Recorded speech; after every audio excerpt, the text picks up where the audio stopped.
తులసి స్తోత్రం నేర్చుకుందామా?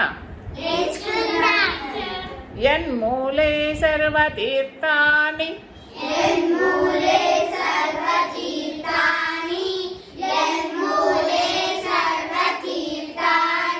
యన్మధ్యే సర్వదేవతాః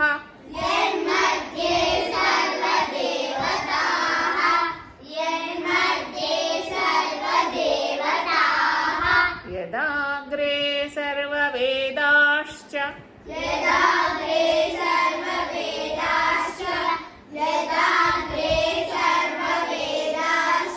తులసీ త్వాం నమామ్యహం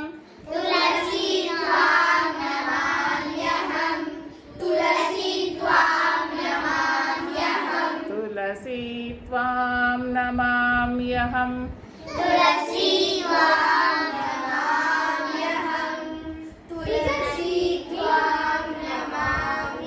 ఓకే మీనింగ్ ఓకే.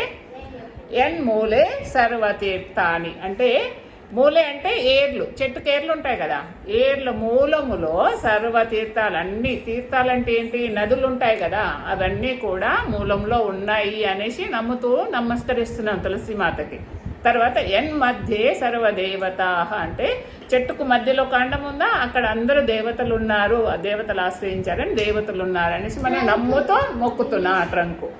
ఆ తర్వాత యదాగ్రే సర్వ వేదాశ, అగ్రే అంటే పైన కదా, ఆ కొమ్మలు ఆకులు ఉన్నాయి కదా, అక్కడ అంతా కూడా వేదాలన్నీ కూడా ఆశ్రయించి ఉన్నాయంట. అంటే మనకు జ్ఞానం వస్తుందన్నమాట తులసి మాతను మొక్కడం వల్ల. అంటే మనం అది ఒక పవిత్రమైన మొక్కలాగా మనము పూజిస్తున్నాం. దేవతలు ఉన్నారు, తీర్థాలు ఉన్నాయి, తర్వాత వేదాలన్నీ కూడా అక్కడే చెట్టులోనే ఉన్నాయని మనము చాలా నమ్ముతూ ఉన్నాం మనం అందరం. కాబట్టి తులసి ఒక ఆరోగ్యప్రదమైన మొక్క కూడా అన్నమాట. ఉట్టి ఔషధం మొక్క కూడా, దేవతా మొక్క ప్లస్ ఔషధ గుణాలు కూడా ఉన్నాయి. మనకు ఎన్నో ఆరోగ్య ప్రయోజనాలు ఉన్నాయన్నమాట తులసి ఆకులో, తులసి కాండంలో.